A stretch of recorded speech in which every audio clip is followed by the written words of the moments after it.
Good morning.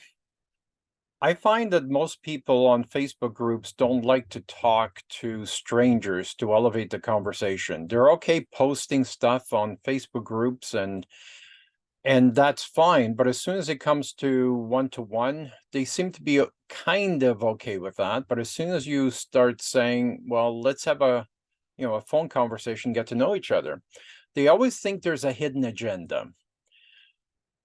I guess in most cases there is. But in some cases, it's just to get to know each other and to see what opportunities might exist. Don't forget, when you're talking to a person, it's not necessarily what he does, it's the people he knows that can offer services, right? So it's not who he is, it's the person he knows, or the people, or the 100 people, or the 1,000 people that he knows that might be able to help you. I'll give you a quick example.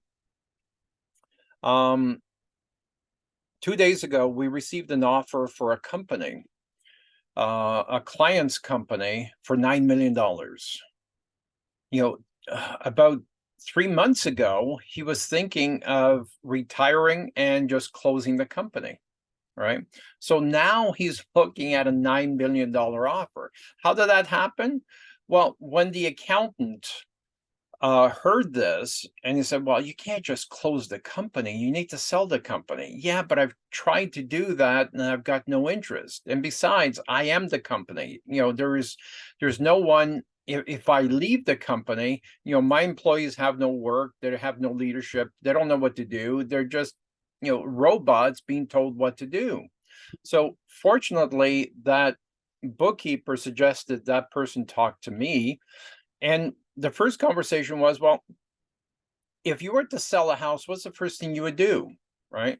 He couldn't come up with an answer. I said, well, would you stage it or would you sell it as is?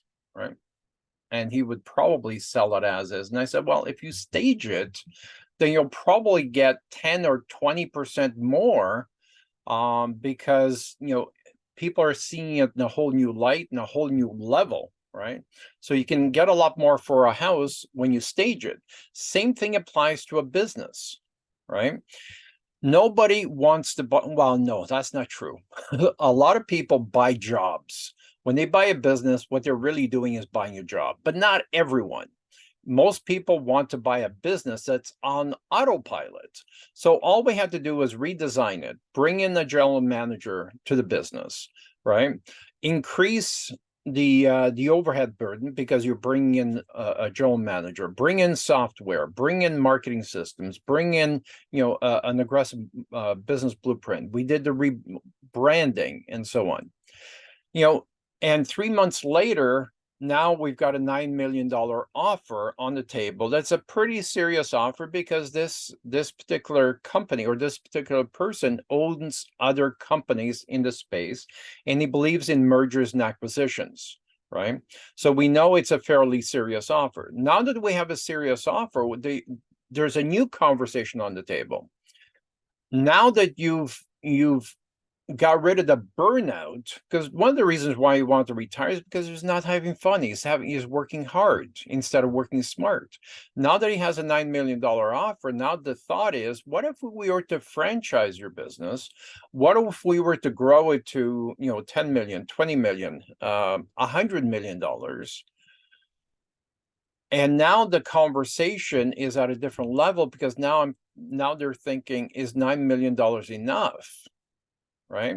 Because there's always different levels of opportunities. And sure, closing down the company, selling your equipment and your trucks for, 5 cents, 10 cents on the dollar is an option, not a good one.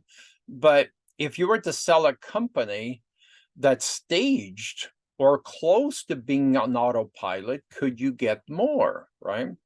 So, and this all started from a conversation that he didn't want to have. He doesn't like having conversation with strangers. But imagine what an idea implemented correctly can result, right? So I would love to hear your questions, comments below. And, what's your end game? Are you going to close your company? Are you going to sell your company? Are you going to retire? Or are you going to start, 3 or 4 other companies after you retire? There's some great opportunities out there. Turning your brain into mush is probably not the best thing to do. Talk soon. Please post your questions, comments below.